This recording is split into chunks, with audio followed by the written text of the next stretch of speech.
Tungkol po dito sa mga fake news regarding health ng ating pangulo. Okay. Ang sinasabi po nito ni Dave Gomez, eto 'no, sabi niya,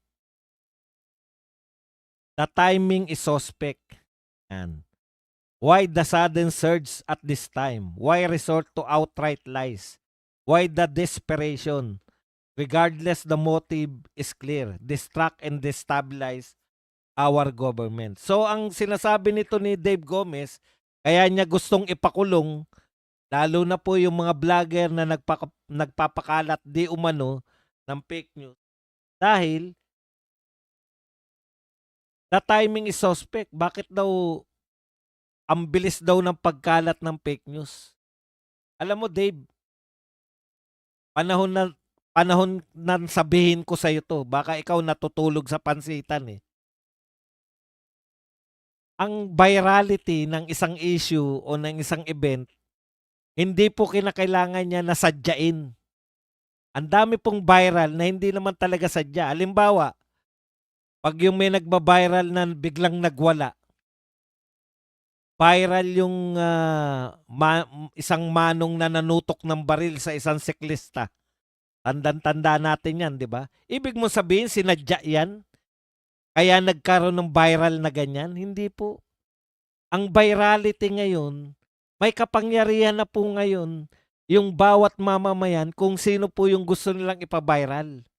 Yung utak mo, naroon pa sa dating utak na para pag-usapan ng lahat, yan ay pinaplano, pinapalaganap ng media, tapos na po yung kapangyarihan ng media na yun.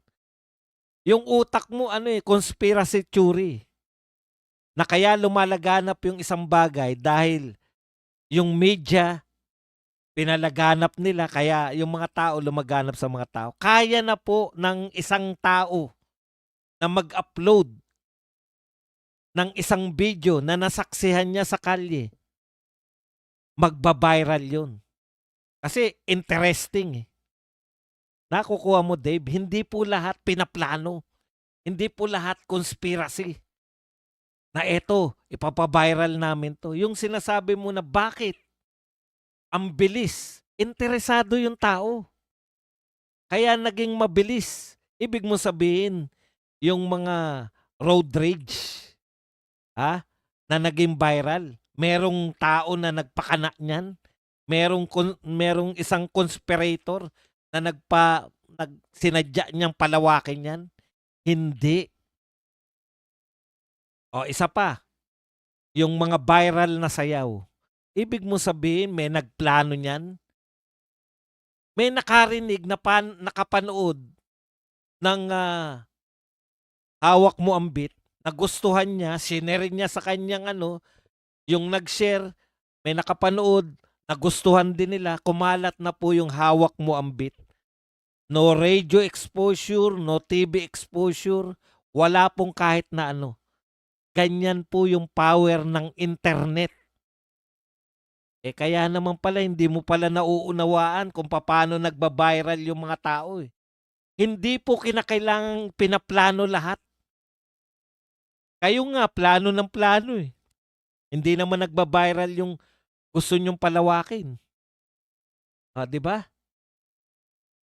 Hindi po lahat, hindi, binibigay ko muna yung sitwasyon na tayo po ay nasa panahon na kung na may kakayahan po kahit isang taong hindi kilala ba natin kung sino yung nagpakalat ng Hawak Mo ang Beat? Ni hindi nga natin alam kung sino yung kumanta niyan, eh. Yun yung point namin, Dave, 'no? Mayroon na siyang sarili na yung nagpapakalat, eh. Once na tinangkilik, halimbawa, sa tingin mo ba may nagplano na sumikat si Beautiful Lovely Granada? Wala. Naghamon lang siya ng debate kay BP Sara. May naka-pick up na mga dilawan kakamping, pinakalat. May naka-pick up na mga loyalista, pinakalat. May naka-pick up na anti-Duterte, pinakalat. Nakita ng mga Duterte, inaway si Lovely. Viral na si Lovely. Lovely. nag-viral na. Hindi po kinakailangan na may nagplano para pasikatin si Lovely. Si Llamas nga, ang tagal ng labas kahit saan eh. Hindi pa rin sumisikat eh. Naunahan pa siya ni Lovely. Naiintindihan mo ba, Dave Gomez, na yung bawat isang netizen may kakayahang magpa-viral basta gusto ng tao yung lumalabas? Yun nung ayaw mong unawain eh. Ngayon, ang daming issue tungkol sa kalusugan ng Pangulo. Kasasabi lang natin kanina, bakit walang tiwala kay Auntie Claire ang mga tao? Putya, tatanungin mo lang, ano po ba ang ginagawa ng gobyerno ngayon? Ikaw ba, Vice President, ano ba ang ginagawa mo? Alam mo, ibalik ko lang ng konti yung sagutan na yan ng Vice President. Ano rin daw ba ang ginagawa ng Vice President para makatulong? Hindi yung sira-sira lang. Nung nagsimula yung gera, nagsuggest yung Vice President. Sabi ng Vice President, madali lang kumuha ng chartered plane. Kasi nung nagka-pandemic, nagawa namin yan. Umarkila kami, nagbayad kami ng eroplano, sinakay namin yung mga taga Davao, inuwi namin sa Davao. Madali lang, sabi ni BP Sara. Nagsuggest siya. Ano sinabi mo, Auntie Claire? Imposible yan sinasabi mo. Wala nga nakakalipad eh. No-fly zone nga eh. See? Walang paglagyan sa iyo eh.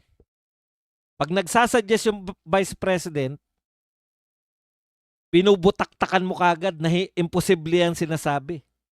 Pag nagtatanong naman yung Vice President, anong ginagawa ni President? Ikaw, ano namang ginagawa mo? Panay banat ka lang. So wala nang tiwala kay Auntie Claire, Dave Gomez. Wala nang tiwala kay Auntie Claire. Alam mo ba, hirap na hirap kami. Ako, partikular, nagpapaliwanag na ako. Totoo yan. Buhay si BBM. Wala pa rin na, ang dami pa rin nagdududa eh. Bakit? Bakit hindi siya nakalive? Bakit hindi siya sumasagot sa mga reporter? Bakit? Alam niyo kung saan nagmumula yung pagdududa?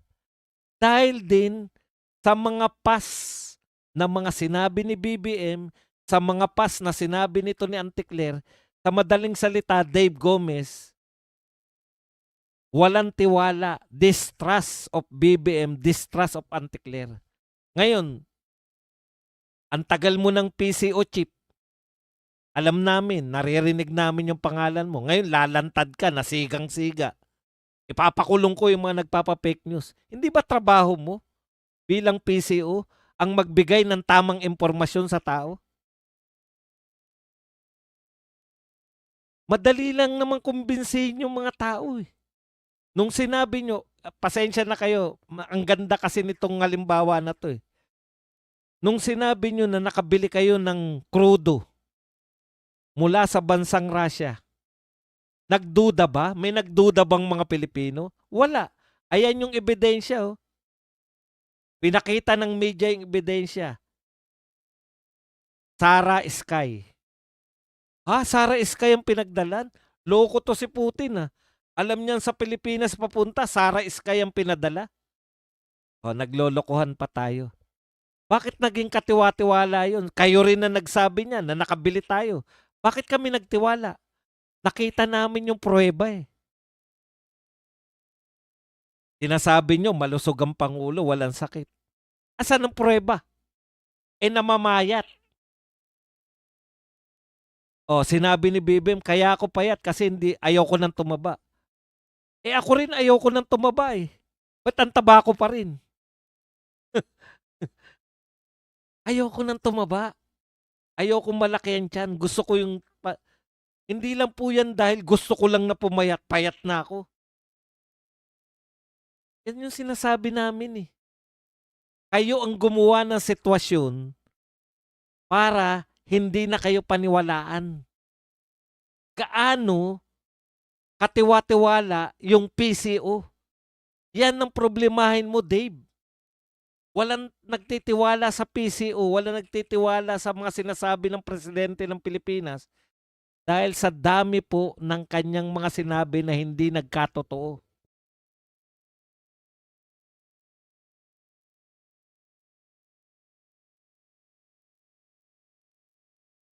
Nakukuha niyo po? Kayo rin ang may kasalanan, eh. Kaya, sabihin po natin, etong mga ganito na sinasabi mo, eto po ang puna puna muna, mamaya na si Guanzon, si Panelo muna, yung batang Panelo. Hindi natutumbok ng PCO ang punto. Yan po. Sabi niya po, the PCO completely misses the point. Instead of wasting scarce government resources on a witch hunt for supposed fake news peddlers about BBM Cell, which they themselves admit does not distract him. Tignan nyo ha, inaamin ni BBM. Hindi naman ako nadidistract ng mga sinasabi ng mga bashers eh. Alam ko na yung social media na yan, mapagbiro lang yan, binibiro lang kayo ng social media. Huwag nyo masyadong seryosohin yung social media. Hindi nga apektado yung presidente. Oh. Pero mag-aaksaya ka ng pera ng pamahalaan para manghunting ng mga fake news peddlers kuno. Oh. Ituloy natin. They should ask themselves, tanungin mo raw ang sarili mo, Dave. Why many Filipinos now trust content why many Filipinos now trust content creators more than Malacanang's spokesperson? Oh, tanungin mo, Dave, ang sarili mo. Bakit mas maraming naniniwala sa mga content creator kaysa sa official spokesperson ng Malacanang? Bakit mas pinaniniwalaan ng mga tao si Bisdak Pilipinas, si Banat Bay, si Maharlika kaysa kay Auntie Claire? Yan yung katanungan yung dapat sagutin. Kaysa nag-aaksaya ka ng panahon ng paghabol sa mga pinaghinalaan mong fake news. Okay. 'Di ba? Ngayon, yung sinasabi mong fake news, ano naman yung nasabi ninyo na hindi fake news na pagbabatayan namin? Hindi naman kayo nagpapalabas ng matino. In fact, katulad nito, may pangyayari na to. Bago natin na balikan si Panelo. Halimbawa, ito galing po sa inyo to. Ito po ang balita ng GMA News. An official photo showing a projection screen purposely blurred by Malacanang has triggered false narratives on social media. Galing po to sa GMA News ha. Ibinabalita na ito pong ginawa ninyo na pagbablurred, blinurred ninyo yung picture, ikaw mismo inamin mo na blinurred mo yung picture. Ano sabi ng GMA7? Has triggered false narratives on social media.